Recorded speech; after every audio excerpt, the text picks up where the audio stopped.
Sute de mii de oameni la Belgrad aici, la protest.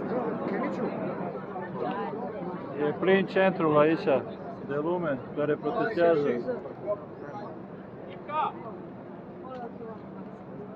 Protest non-violent împotriva violenței la Belgrad aici.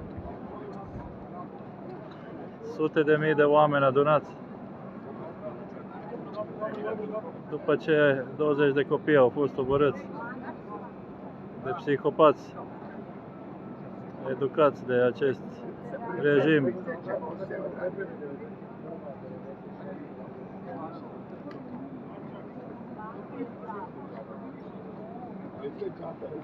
Aici e prezentă și doamna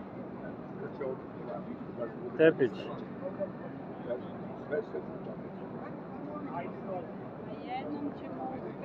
și alți deputați sârbi.